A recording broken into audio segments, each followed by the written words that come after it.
사도행전 28장 30절과 31절 말씀,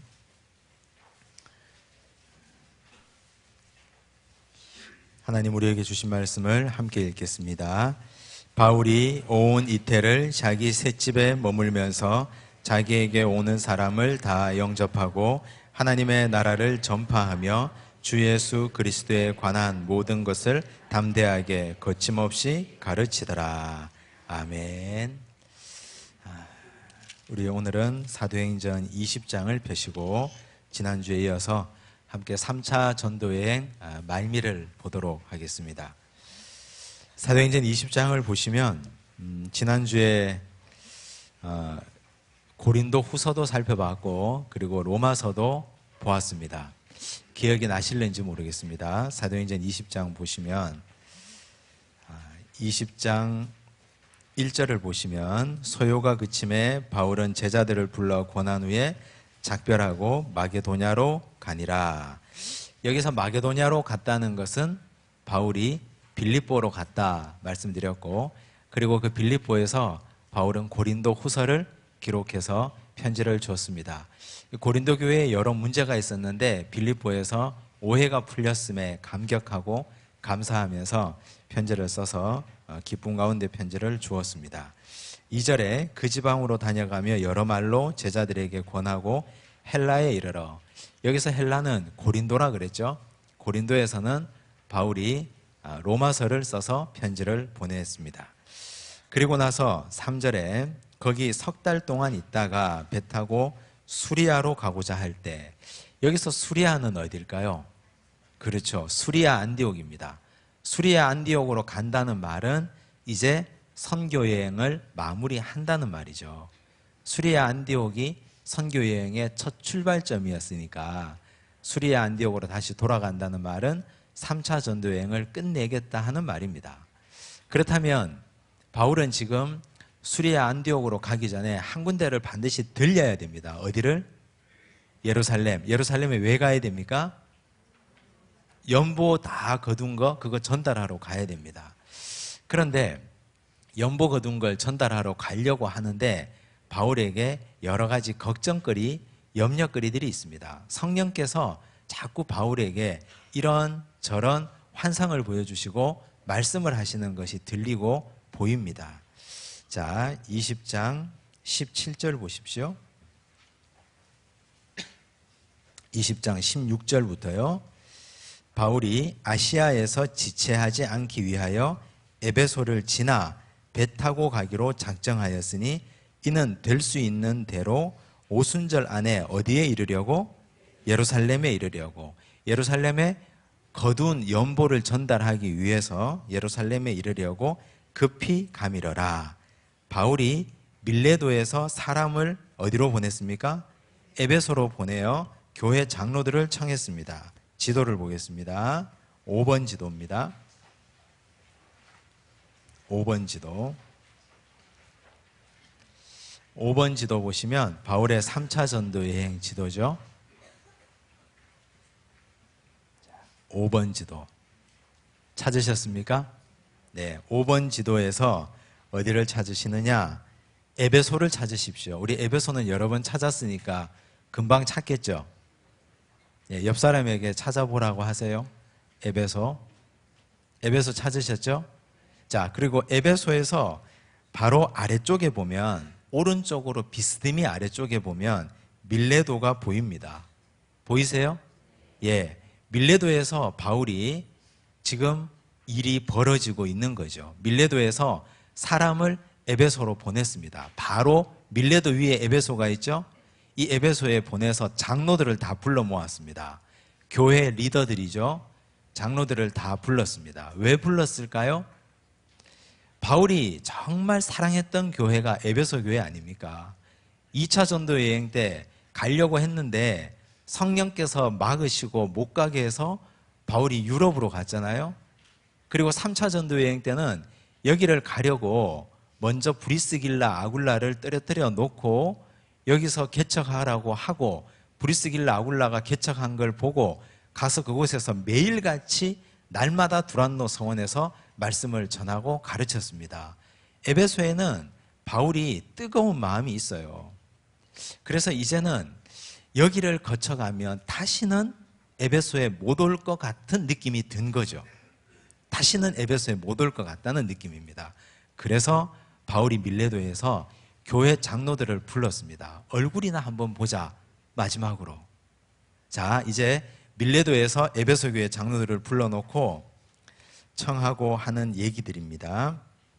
보십시오. 18절 보시면 그들에게 말하되, 그들은 누굴까요? 에베소 교회 장로님들. 아시아에 들어온 첫날부터, 아시아의 중심 도시가 에베소라 그랬죠. 그래서 에베소에 들어온 첫날부터 지금까지 내가 항상 여러분 가운데서 어떻게 행하였는지를 여러분도 아는 바니, 곧 모든 겸손과 눈물이며 유대인의 관계로 말미암아 당한 시험을 참고 주를 섬긴 것과 유익한 것은 무엇이든지 공중 앞에서나 각 집에서나 거리낌이 없이 여러분에게 전하여 가르치고, 유대인과 헬라인들에게 하나님께 대한 회개와 우리 주 예수 그리스도께 대한 믿음을 증언한 것이라. 바울은 자신의 사역을 당당하게 이렇게 말합니다. 내가 지금까지 에베소에서 어떻게 일했는지를 당당하게 말하고 있습니다. 이게 사실이니까 사실을 설명하는 거예요. 우리도 하나님 앞에 일한 것 사람들에게 당당하게 말할 수 있으려면 하나님에게나 사람에게나 부끄러움 없이, 한 점 부끄러움 없이 열심히 일해야 됩니다. 그래야 누구에게나 나는 이렇게 내 일에 성실하게 일했다. 그런데 말하다가 보니까 내가 좀 부끄러워요. 못한 게 많아요. 그럼 이렇게 말할 수 없어요. 하루하루 성실하게 최선을 다해서 하나님 맡겨주신 일을 감당할 때 이런 당당함이 나오는 거죠.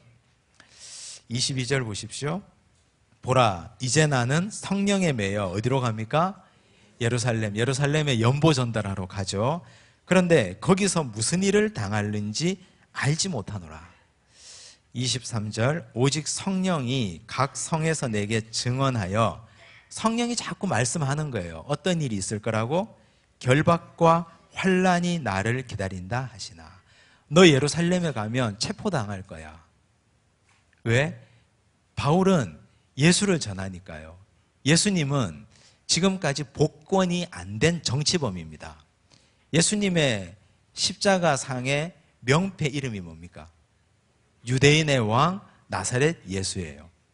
유대인의 왕이라는 명패는 정치범입니다. 그 당시 왕은 한 분밖에 없잖아요. 로마 황제. 그런데 유대인의 왕이라고 자칭했기 때문에 빌라도는 예수를 손 씻고 내줘버린 거죠. 유대인들은 그걸 잘 알기에 예수를 그렇게 이용해서 십자가에 못 박은 것이고, 그런데 아직까지 예수님이 복권이 안 된 상태에서 예수를 전한다? 그럼 바울도 어떤 사람입니까? 정치범인 거죠. 체제를 전복시키려고 하고 로마에 무언가 반감이 있는 그런 체제 전복주의자입니다. 그래서 그런 죄목으로 예루살렘에 가면 체포당할 일이 있다 하고 성령이 계속 감동을 주는 거죠. 그런데 24절 함께 읽겠습니다. 내가 달려갈 길과 주 예수께 받은 사명 곧 하나님의 은혜의 복음을 증언하는 일을 마치려 하면은 나의 생명조차 조금도 귀한 것으로 여기지 아니하노라.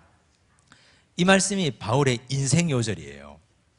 바울 인생을 다 한마디로 딱 요약하는 구절이 있다면 바로 이 말씀입니다. 바울의 인생 요절이에요. 우리도 수많은 성경의 장절이 있는데 우리 인생에 내 인생을 이렇게 잘 표현하는 구절 하나씩이 아마 있을 겁니다.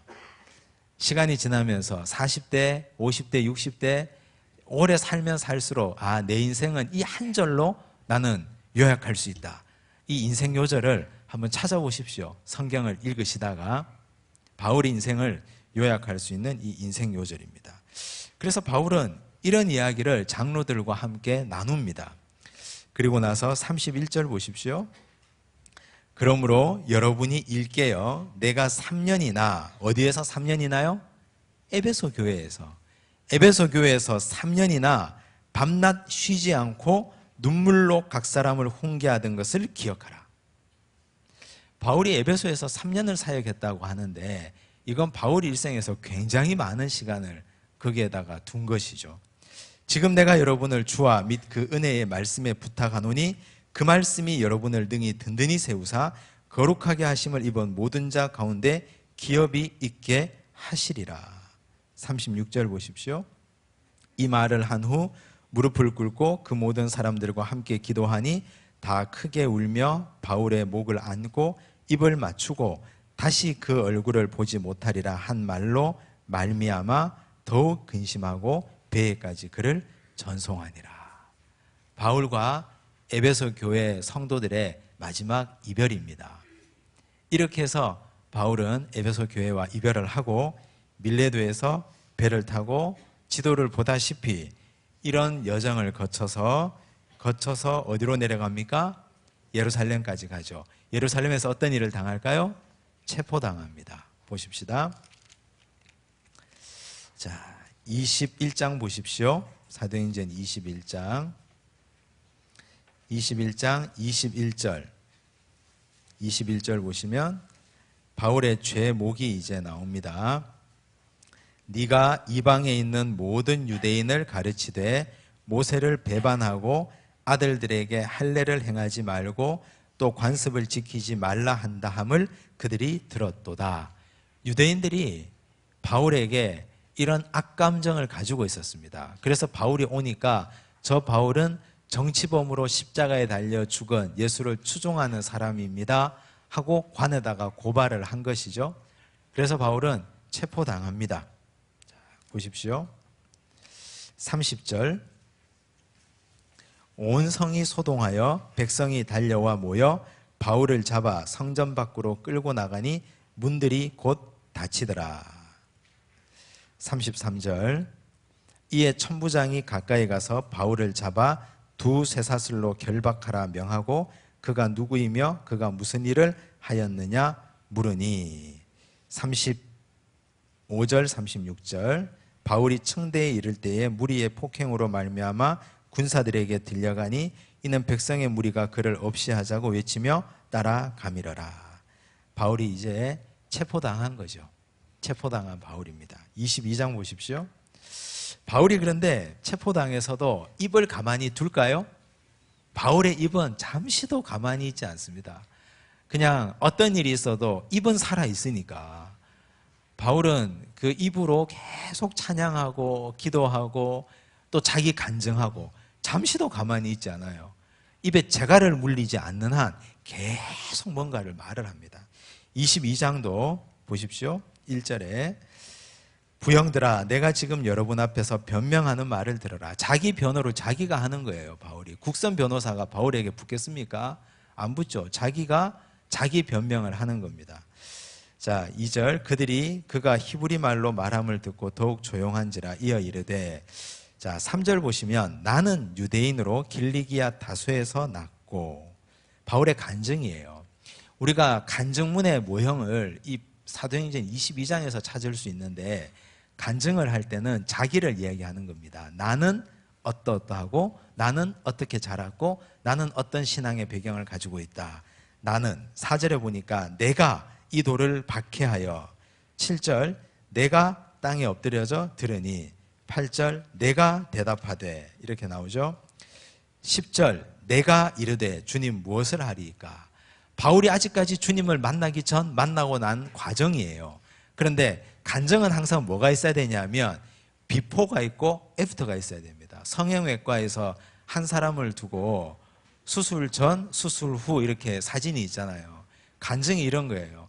예수님을 만나기 전, 만나게 된 과정, 만난 후가 있습니다. 지금 이 22장을 보면 나는이라고 돼 있는 건 아직 주님을 만나기 전이에요. 그때 나는 이랬고 그리고 주님을 만난 과정을 얘기하죠. 다메섹에서. 그리고 주님 만난 후를 간증합니다. 17절 보십시오. 17절 시작이 어떻게 됩니까? 후에 애프터죠. 애프터. 주님 만난 후에 나는 이제 이런 일이 있었다. 간증문의 모형입니다.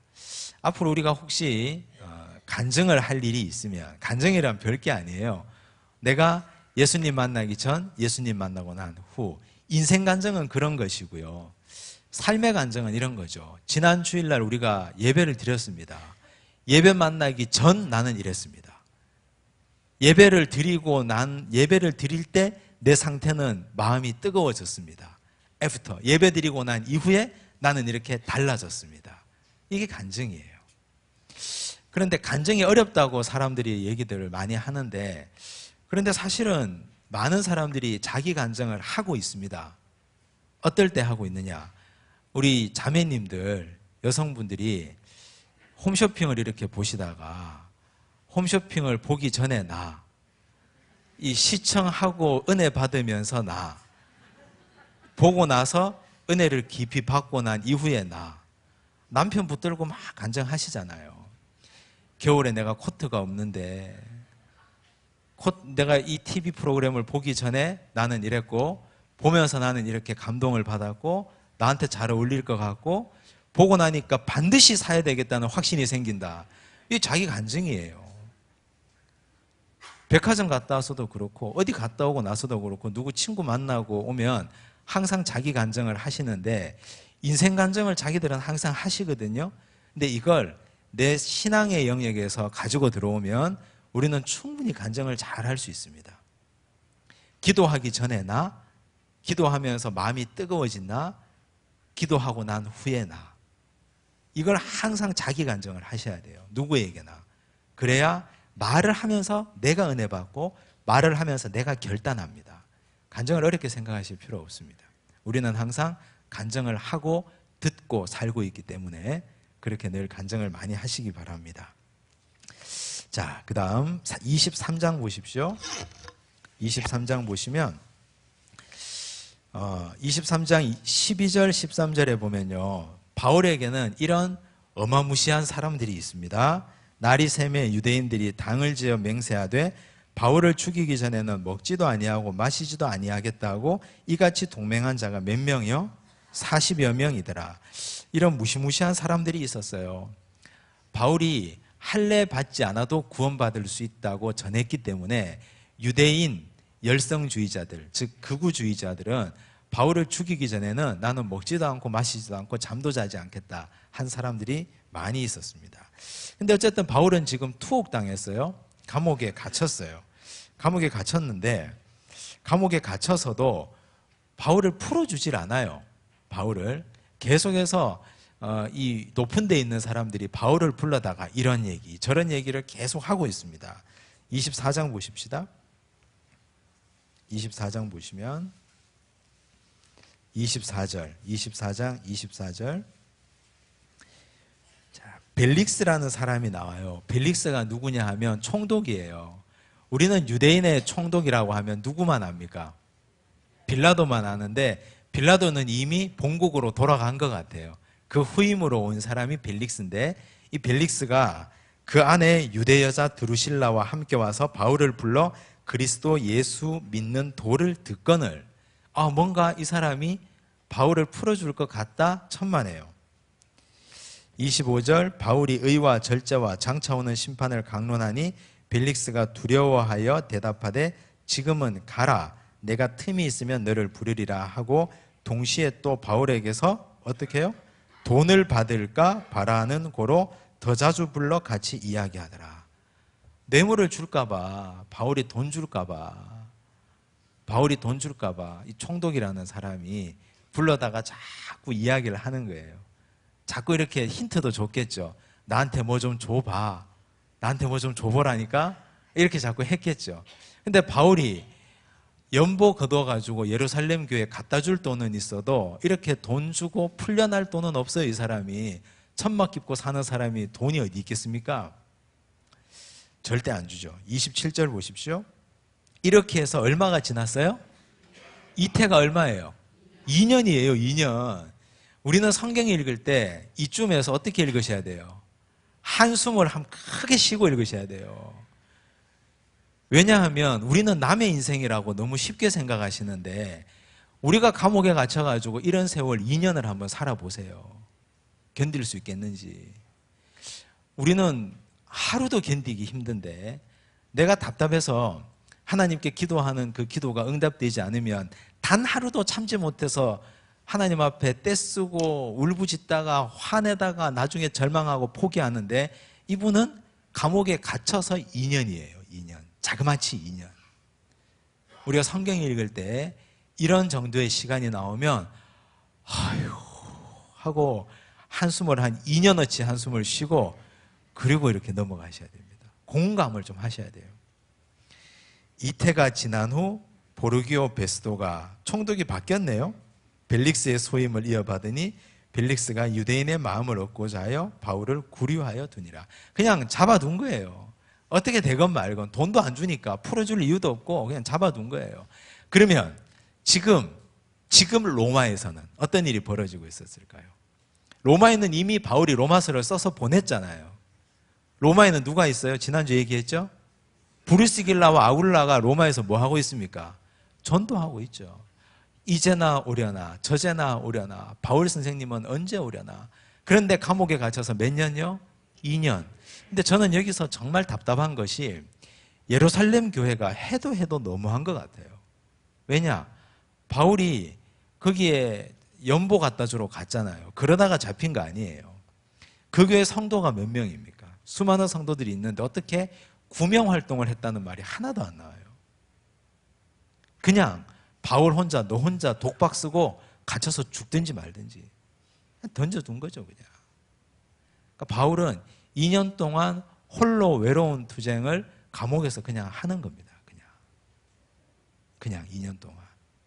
얼마나 많은 생각이 들었을까요? 이분에게.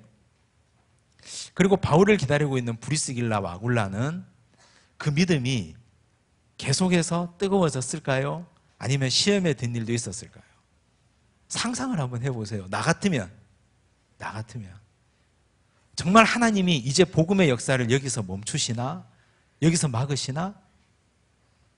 우리가 하나님 일 하다가 막힐 때도 있고 넘어질 때도 있고 감옥에 갇힐 때도 있고 그리고 낙심되고 절망될 때도 있어요.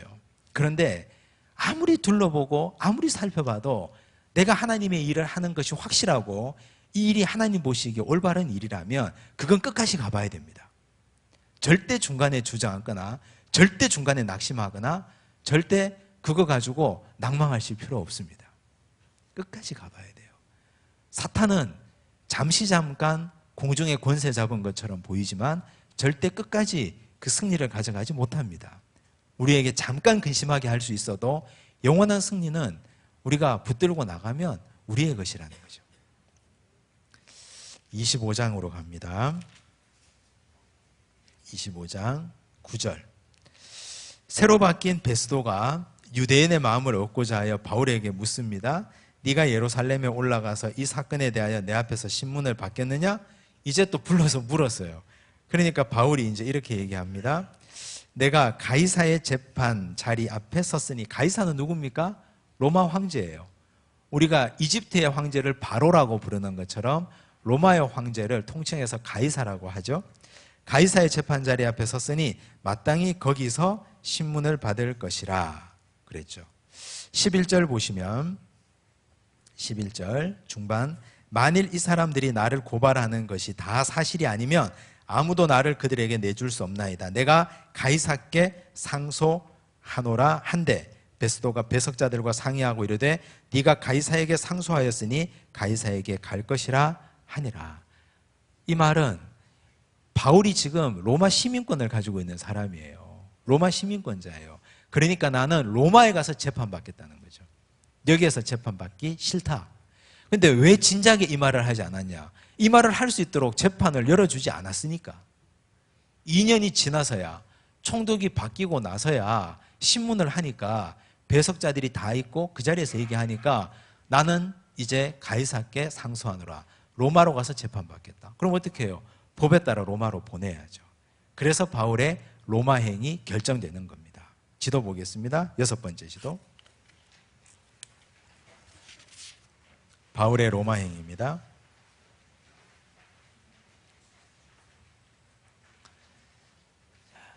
우리가 지도 6장인데 마지막 지도예요. 이제 6번째 지도. 지금 바울이 어디에 있어요? 자, 오른쪽에 보니까 가이사라 마리티마에 있는데요. 보르기오 베스도가 바울을 황제에게 항소하도록 로마로 보냈다는 게 박스 안에 글자로 써져 있죠. 예. 여기에서부터 이제 출발해서 이 빨간 선을 타고 바울 일행이 배를 타고 로마로 가는 거죠. 이런 과정을 거쳐서 배를 타고 갑니다. 가다 보니까 이제 중간에 보니까 태풍으로 배가 방향을 잃은 적도 있었고, 지금 지도 보시는 겁니다. 배가 암초에 부서지자 모든 승선자들이 해변으로 헤엄쳐 나간 적도 있었어요. 이런 어려운 일을 겪어가며 바울이 로마까지 가요. 바울은 꿈을 꿨습니다. 에베소에서 내가 이제 로마도 보아야 하리라 하니까 하나님이 진짜 로마를 보게 해주셨어요. 어떤 과정을 거쳐서? 돈 한 푼 안 내고 만약 그냥 석방해 줬으면 어떻게 됐을까요? 여기서부터 바울이 걸어서 가야 돼요. 돈도 없는데 천막 깊고 또 가다가 사람 만나고 그러다가 돌에 맞을 뻔하고 그리고 가야 되는데 2년 동안 감옥에 갇혀 있다가 이제 배 타고 호위무사들의 호위 받으면서 로마로 당당하게 입성합니다. 왜냐하면 이 사람은 지금 미결수 상태입니다. 아직까지 죄가 결정이 되지 않았어요. 근데 미결수 상태에 있는 사람이 죽어버리면 어떻게 됩니까? 누군가가 책임을 져야 되잖아요. 그래서 바울을 호위하는 사람들까지 딸려서 로마로 보내게 되죠. 자, 이 과정을 보겠습니다. 27장 보십니다. 27장 1절. 자, 우리가 배를 타고, 우리가라는 말이 나오니까요. 지금 이 사도행전을 쓴 사람이 누굽니까? 누가잖아요. 그러니까 바울의 배 타고 가는 일행 가운데 누가도 함께 동행했다는 걸 알 수 있습니다. 우리가 배를 타고 어디로 간다고요? 이탈리아입니다. 이탈리아에 가기로 작정됨에 바울과 다른 죄수 몇 사람을 아구스도대의 백부장 율리오란 사람에게 맡기니, 백부장이 바울을 호위해서 아무 일 없도록 해서 로마로 데려다가 주는 거죠. 배 이름이 나옵니다. 아시아 해변 각처로 가려 하는 아드라무떼노 배. 배 이름이 아드라무떼노예요. 이 배를 타고 우리가 올라 항해할새 마게도냐의 데살로니가 사람 아리스다고도 함께 했어요. 아무튼 이렇게 갔어요. 가다가 27장 14절 보세요. 얼마 안 되어 섬 가운데로부터 유라굴로라는 광풍이 크게 일어났어요. 광풍도 만나요. 뭐 거의 이제 죽을 뻔해요. 37절 보십시오. 37절 보시면 배에 있는 우리의 수는 전부 몇 명이요? 276명이요. 바울을 호송하는 호위무사들과 일반 선원들과 또 일반 승객들까지 다 합쳐서 276명이 아드라무떼노호를 타고 지금 출발해서 로마까지 가는 길입니다. 자, 그러다가 배가 난파를 합니다. 난파해서 멜리데라는 섬에 또 착륙하게 되죠. 28장 1절요.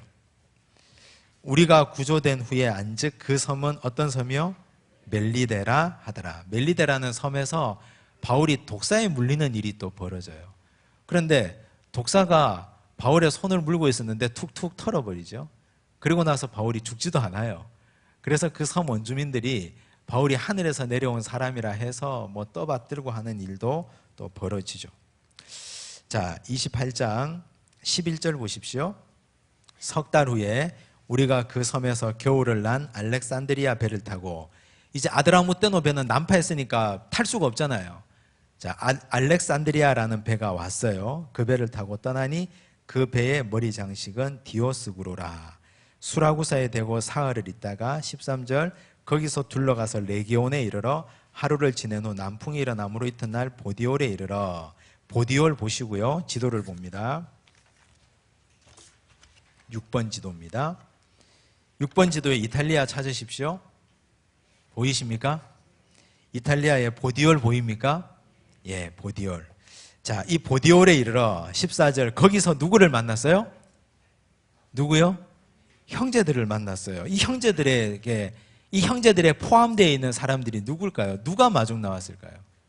그렇죠. 브리스길라와 아굴라가 마중 나오고 로마 교회의 기둥 같은 사람들, 바울 이야기를 들었던 사람, 바울이 고린도에서 보냈던 로마서를 읽고 은혜 받았던 사람들이 마중 나왔겠죠.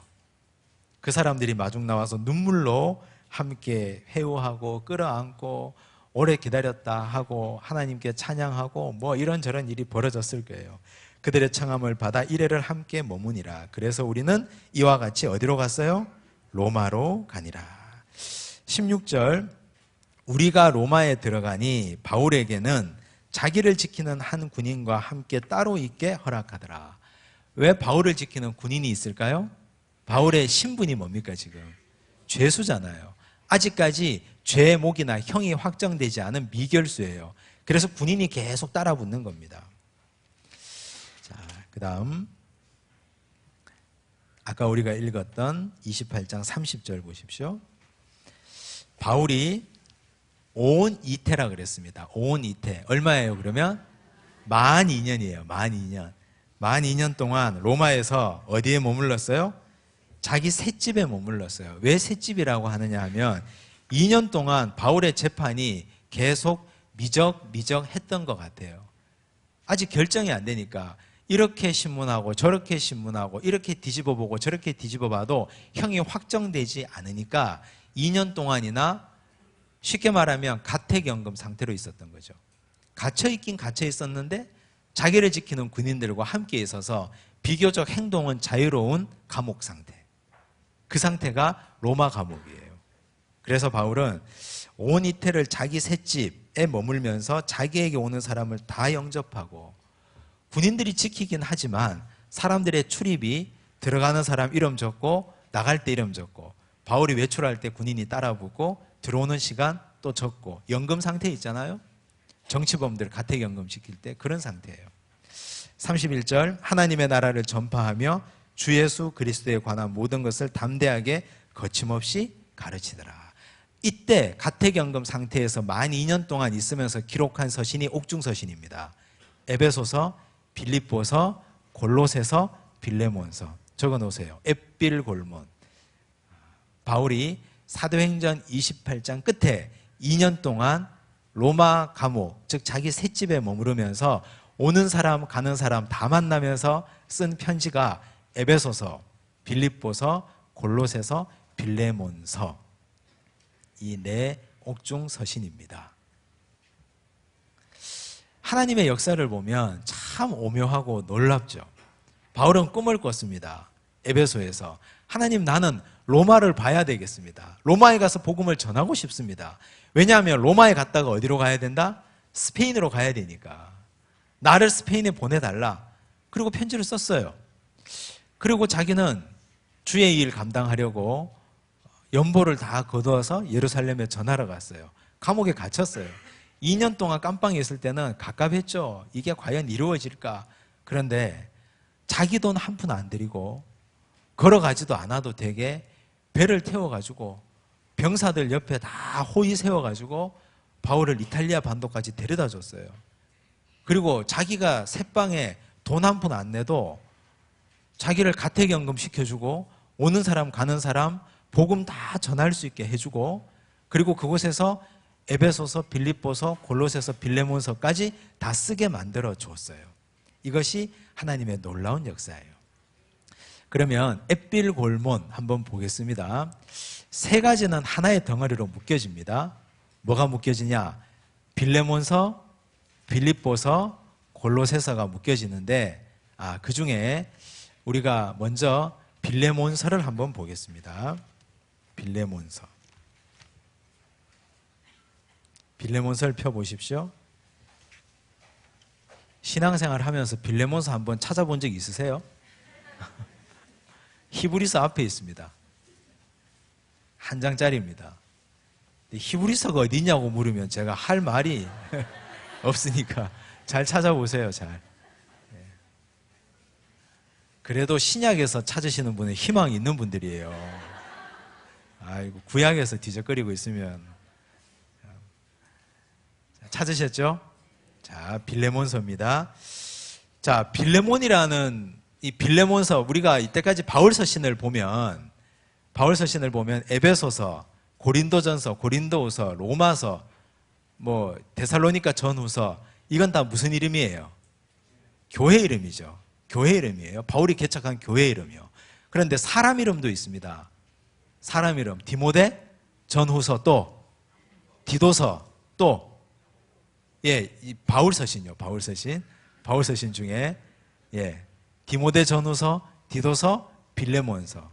사람 이름이에요. 빌레몬이라는 사람에게 쓴 편지예요. 그런데 이 빌레몬이라는 사람은 교회의 아주 유력한 중직입니다. 돈도 많은 부자예요. 어느 교회 출신이냐? 지도 봅시다. 5번 지도.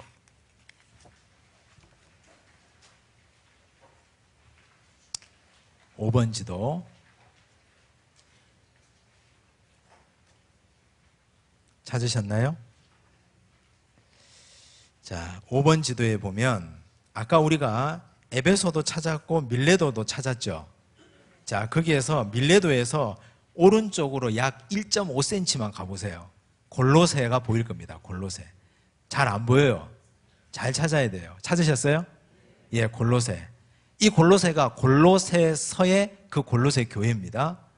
그런데 여기를 왜 찾았냐면 빌레몬이라는 분이 골로새 교회의 유력한 중직입니다. 골로새 교회의 유력한 중직이에요. 이걸 기억하시고, 그런데 왜 바울은 빌레몬이라는 사람, 골로새 교회의 중직인 이 사람에게 편지를 쓰느냐 하면 오네시모 때문입니다. 바울이 로마에서 2년 동안 가택연금 상태에 있을 동안 수많은 사람을 만났어요. 근데 그 만난 사람 중에 한 사람이 오네시모예요. 오네시모 들어보셨죠? 오네시모는 원래 이 골로새 교회의 빌레몬이라는 사람의 집에서 일하던 종이었습니다. 종으로 열심히 일하다가 주인의 돈을 훔치고 주인의 재산에 큰 해를 끼치고 도망을 갔습니다. 큰 도시 가서 부자로 살아보겠다고 로마로 왔어요. 도망쳐 왔는데 부자가 되었느냐? 망했죠. 망해서 어찌 하다가 바울을 만났습니다. 바울을 만나서 복음을 다시 들었어요. 복음을 듣고 그리고 거듭났어요. 거듭나니 바울이 너는 이제 네가 손해를 끼치고 도망온 그 주인 빌레몬에게 가서 용서를 빌어야 되지 않겠냐? 네가 가라. 오네시모가 가고 싶겠어요? 저는 못 갑니다. 아니다, 가야 된다. 그러니까 바울이 보내요. 보내는데 편지를 하나 써서 보내요. 바울이 발이 넓잖아요. 그리고 그 당시 바울의 영향력이 미치지 않는 곳이 어디 있어요? 빌레몬이라는 사람도 이 편지의 내용을 보면 바울과 이미 알고 있는 사람 같아요. 그래서 바울이 빌레몬에게 옛날 오네시모의 주인인 빌레몬에게 편지를 써서 보냅니다. 그것이 빌레몬서예요. 그리고 나서 빌레몬이 몸담고 있는 교회가 어느 교회예요? 골로새 교회. 근데 골로새 교회는 바울이 개척한 교회가 아니거든요. 그런데 그 교회에도 편지를 하나 써줘요. 교회에 보내는 편지. 그게 뭐다? 골로새서입니다. 그런데 오네시모 혼자 보낼까요? 혼자 안 보내요. 용기가 안 난다 하니까. 누구를 보내느냐? 두기고라는 사람이 있습니다. 두기고. 바울의 심부름을 맡아놓고 했던 심부름꾼 두기고라는 믿을 만한 사람을 손잡아서 보내요. 네가 오네시모 손 꼭 붙잡고 가서 빌레몬에게 가서 이 편지 내가 친필로 쓴 거다 하고 주고 교회에도 편지를 전해줘라. 그렇게 보내요. 그러면 빌레몬서, 골로새서가 이해가 되죠. 그런데 그 옆에 보니까 골로새서에서 1.5cm만 옆에 와보니까 지도상 1.5cm예요. 어느 교회가 있어요? 에베소 교회가 있잖아요. 아까 제가 빌립보 교회라 그랬죠. 빌립보서가 아니고 에베소 교회. 골로새 교회에서 왼쪽으로 조금만 와보니까 에베소 교회가 보이죠? 그래서 가는 길에 내가 정말 사랑했던 교회 어느 교회? 에베소 교회에도 편지를 전해줘라 해서 보낸 편지가 에베소서예요. 정리되십니까? 예, 굉장히 어려워하는 눈치신데, 자, 빌레몬서를 보겠습니다. 빌레몬서 1장 10절입니다. 펴셨습니까? 갇힌 중에서 낳은 아들. 바울은요, 자기가 결혼하지 않아서 아들이 없는데 바울이 믿음으로 낳은 아들 누구요? 디모데. 그리고 갇힌 중에 낳은 아들 누굽니까? 오네시모. 내가 지금 로마에서 연금 상태로 있다. 내가 로마 감옥에서 내가 갇혀 있는데 그 갇힌 중에서 내가 낳은 아들 누구요? 오네시모를 위하여 네게 간구하노라. 그러면서 앞에 좋은 말을 많이 합니다. 어떤 말을 하느냐? 3절 보십시오. 하나님 주 아버지와 주 예수 그리스도로부터 은혜와 평강이 너희에게 있을지어다. 내가 항상 내 하나님께 감사하고 기도할 때 너를 말함은 주 예수와 및 모든 성도에 대한 내 사랑과 믿음이 있음을 들음이니 이로써 내 믿음의 교제가 우리 가운데 있는 선을 알게 하고 그리스도께 이르도록 역사하느니라. 형제여, 성도들의 마음이 너로 말미암아 평안함을 얻었으니 내가 너의 사랑으로 많은 기쁨과 위로를 받았노라. 좋은 얘기를 앞에 쓰는 이유가 뭘까요? 부탁하려고. 앞에 아무튼 좋은 말은 잔뜩 써놨어요. 좋은 말은. 그 다음에 8절 보세요. 내가 그리스도 안에서 아주 담대하게 네게 마땅한 일로 명할 수도 있으나 나는 그런 권위가 있다. 내가 명령할 수도 있는데 도리어 사랑으로서 간구하노라. 나이가 많은 나 바울은. 이제 좀 슬픈 모드로 가요. 불쌍한 모드로. 짠하게 이제 부탁을 합니다. 나는 나이가 많어. 그런데 지금 또 주 예수 그리스도를 위하여 일하다가 갇힌 자 되었다. 그런데 갇힌 중에서 낳은 아들 오네시모를 위해서 내가 이렇게 편지를 쓴다. 그가 전에는 너에게 무익하였으나 이제는 나와 네게 유익함으로 네게 그를 돌려보내노니 그는 내 신복이라. 그를 내게 머물러 있게 하여 내 복음을 위하여 갇힌 중에서 너 대신에 나를 섬기게 하고자 하나 다만 너의 승낙이 없이는 내가 아무것도 하기를 원하지 아니하노니 이는 너의 선한 일이 억지같이 되지 아니하고 자의로 되게 하려 함이라. 좋은 말 많이 쓰죠. 17절 보십시오. 이제 본격적으로 얘기합니다. 그러므로 네가 나를 동역자로 알진대 그를 영접하기를 내게 하듯하고. 이렇게 편지 받고 빌레몬이 어떻게 오네시모에게 함부로 하겠어요. 비록 자기 돈 훔쳐서 도망가고 재산에 큰 손해를 끼친 종이었다 하더라도 그가 만일 너에게 불의를 하였거나 네게 빚진 것이 있으면 그것을 내 앞으로 계산하라.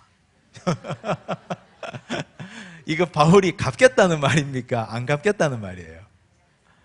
기도해 줄 테니까 내 앞으로 달아놔. 내가 기도해 줄게. 지금 이 바울도 지금 천막도 못 깃고 지금 갇혀있는 자기 형편에 뭔 돈이 있어서 이걸 갚겠어요. 그런데 내가 기도해 줄 테니까 그냥 없던 걸로 하자 이 말이에요. 나 바울이 어떻게 해요? 19절 친필로 쓰노니 내가 갚으려니와 네가 이외에 네 자신이 내게 빚진 것은 내가 말하지 아니하노라. 이 바울식 유머인데 우리 지난주에도 봤잖아요. 바울은 이렇게 따뜻하게 인간미가 있는 사람이에요. 그래서 이렇게 부탁하는 편지를 영적인 지도자에게 받으면 빌레몬이 어떤 마음이겠어요? 당연히 그렇게 해야죠. 당연히. 그 정도로 바울은 리더십이 있었고 성실했고 많은 사람들에게 인정받았고 또 영향력이 있었던 사람이에요. 자, 그리고 21절 보세요. 나는 네가 순종할 것을 확신함으로 네게 썼노니 네가 내가 말한 것보다 더 행할 줄을 아노라. 더 나가죠 이제. 오직 너는 나를 위하여 숙소를 마련하라. 나도 한번 가보마. 지금 갇혀있는데 어느 천년에 갈지 모르지만 아무튼 숙소를 마련해라. 너희 기도로 내가 너희에게 나아갈 수 있기를 바라노라. 그리스도 예수 안에서 나와 함께 갇힌 자 에바브라와 또 나와 또한 나의 동역자 마가 아리스타고 데마 누가가 문안하느니라. 주 예수 그리스도의 은혜가 너희 심령과 함께 있을지어다. 우리가 빌레몬이 되어서 이 편지를 받았다고 해보세요. 그리고 또 내가 오네시모인데 그렇게 큰 손해를 끼치고 와서 바울을 만나서 이런 편지를 받아서 이걸 가지고 간다 해보세요. 오네시모의 마음이 얼마나 벅차겠습니까? 그래서 갔어요. 누구와 함께요? 두기고와 함께. 자, 이제 이 편지를 가지고 어느 교회를 찾아갔겠습니까? 골로새 교회를 찾아갔겠죠. 골로새 교회에 빌레몬이 중직으로 있으니까. 골로새서로 갑니다. 골로새서. 진짜 두기고와 오네시모가 이 편지를 가져갔는지 확인하셔야 되잖아요. 골로새서 4장. 골로새서 4장 찾으셨나요? 네. 자, 골로새서 4장을 보니까 4장 7절, 두기고가, 이 편지를 들고 가는 두기고가 내 사정을 다 너희에게 알려주리니 그는 사랑받는 형제요 신실한 일꾼이요 주 안에서 함께 종이 된 자니라. 두기고가 이 편지를 가져갔어요, 골로새서를. 그리고 또 9절 보세요. 신실하고 사랑을 받는 형제 누구요? 오네시모를 함께 보내노니. 이제 이해가 되시죠? 두기고하고 오네시모가 손 붙잡고 빌레몬에게 가서 편지 주고 용서를 빌고 골로새 교회에 이 편지를 준 거예요. 그는 너희에게서 온 사람이라. 그렇죠. 원래 골로새 교회 사람이었잖아요. 빌레몬의 종이었으니까. 그들이 여기 일을 다 너희에게 알려주리라. 이게 골로새서예요. 골로새서에 여러 가지 이야기들이 있죠. 그런데 바울은 골로새 교회를 개척한 적이 없어요. 근데 골로새 교회는 누가 개척했느냐? 1장 보십시오. 골로새서 1장. 그런데 바울이 개척하지 않았는데, 바울이 자기가 개척한 교회가 아닌데 서신서를 쓴 편지는 이 골로새서가 유일해요. 누구 때문에? 오네시모 때문에 쓴 거예요. 빌레몬에게 주려고. 1장 7절 보십시오. 이와 같이 우리와 함께 종된 사랑하는 누구요? 에바브라. 에바브라에게 너희가 배웠나니. 에바브라가 골로새 교회를 개척한 사람이에요. 그는 너희를 위한 그리스도의 일꾼이요 성령 안에서 너희 사랑을 우리에게 알린 자니라. 골로새 교회에서 여러 가지 일들이 여기 있습니다. 자, 골로새 교회의 내용들은 나중에 살펴보시고 배경들이 이렇다 하는 걸 이해하시면 되겠습니다. 이해가 되시죠? 자, 그러면 이제 오네시모하고 두기고 편에 편지를 3통 들려서 보냈습니다. 바울이 로마 감옥에 있으면서 뭐요? 빌레몬서, 골로새서, 옆 동네 어느 교회? 에베소 교회에 갖다 주라. 바울의 일편단심 사랑 에베소 교회 아닙니까? 에베소서를 보겠습니다. 에베소서 1장.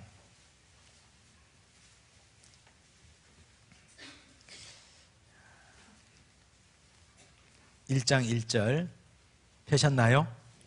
하나님의 뜻으로 말미암아 그리스도 예수의 사도된 바울은 에베소에 있는 성도들과 그리스도 예수 안에 있는 신실한 자들에게 편지하노니.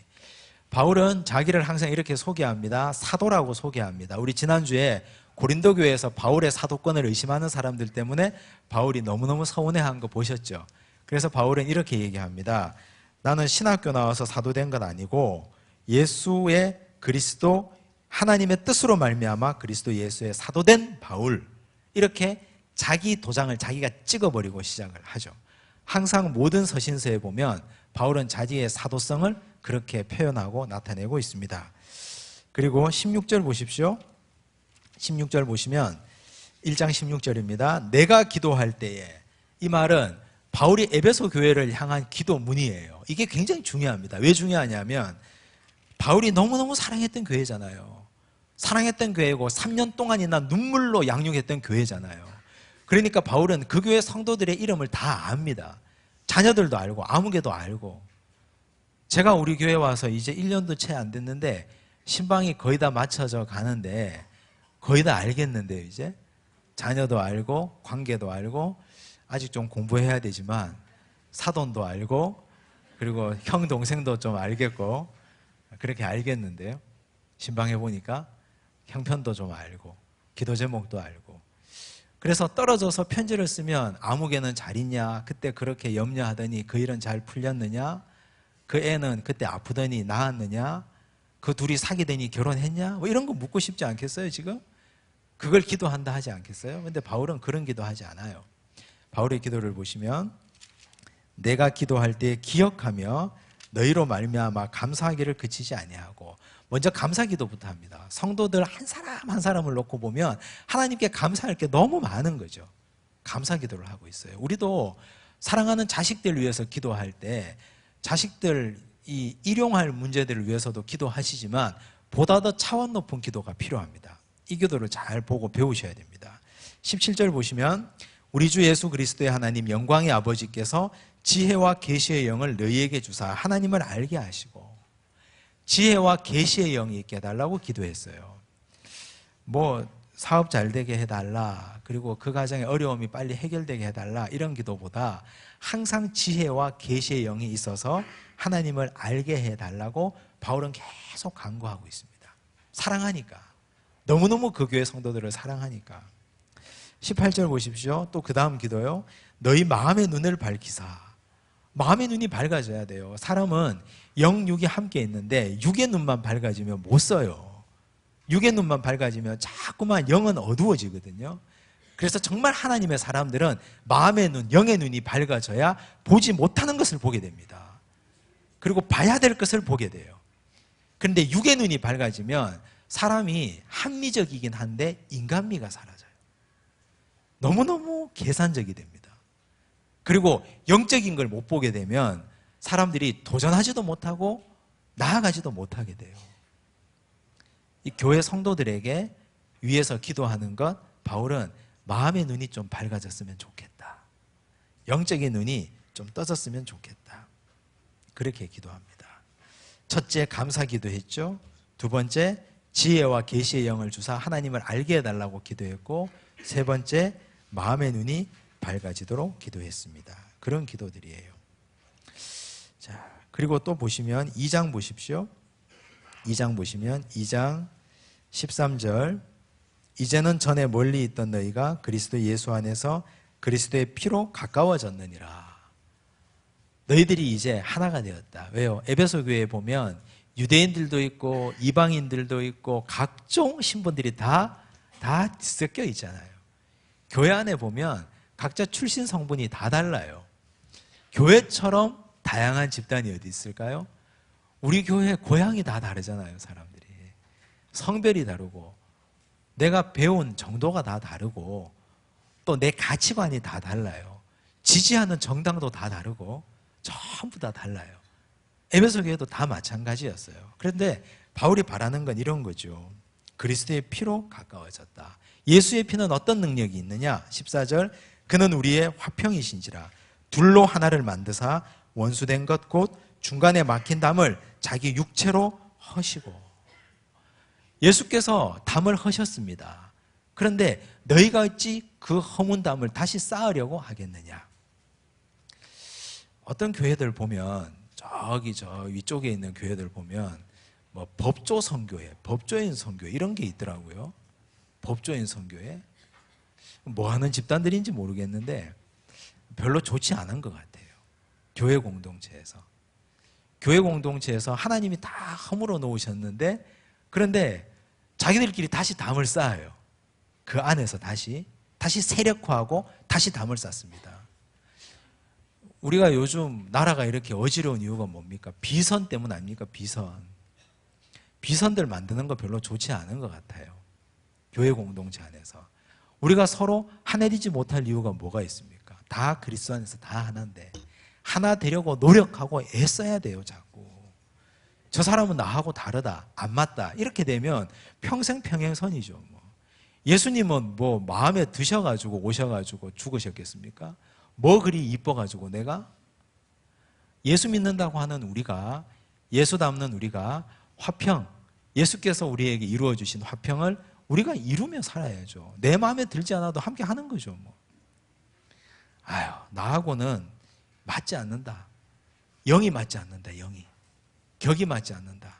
그래서 선 긋고 편가르기 하기 시작하면 끝도 없어요. 교회 안에서.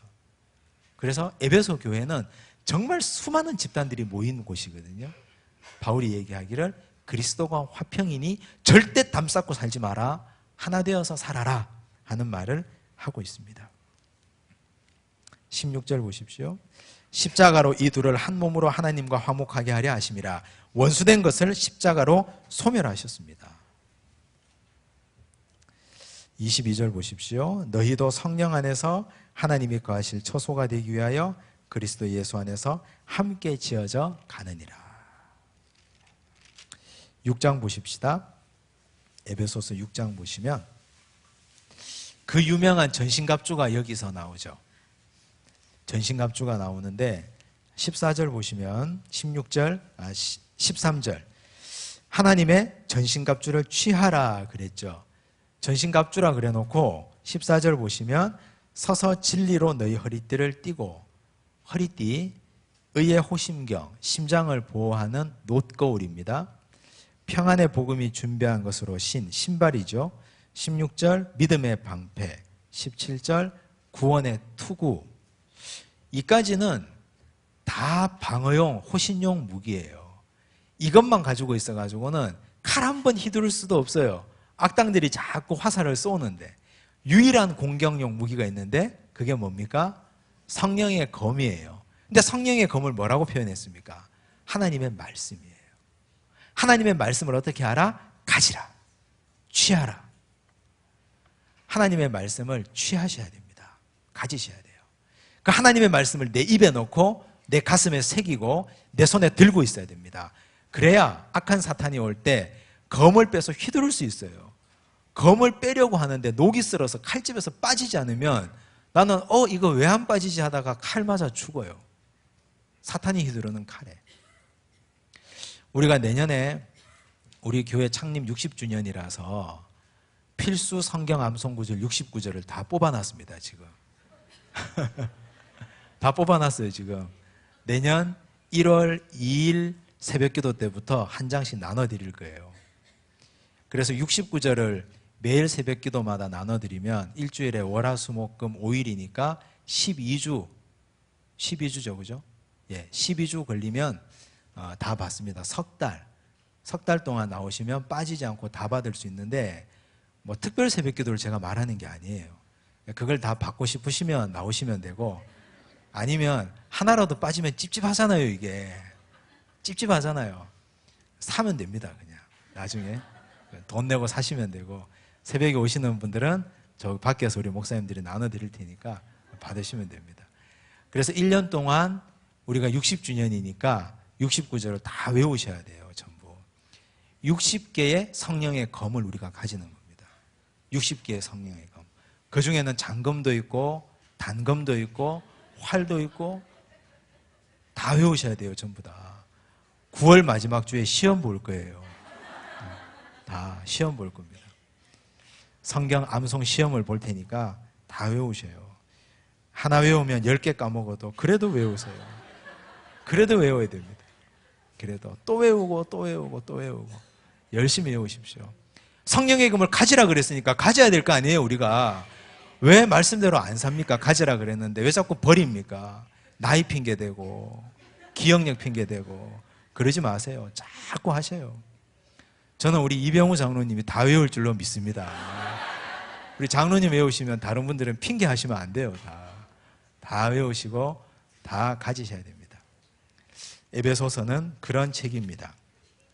자, 우리 옥중서신 바울이 로마 감옥, 로마의 가택연금 상태에서 쓴 네 서신, 에베소서, 빌립보서, 골로새서, 빌레몬서, 그 중에 세 개는 하나의 세트로 묶어야 됩니다. 뭐죠? 빌레몬, 골로새, 에베소.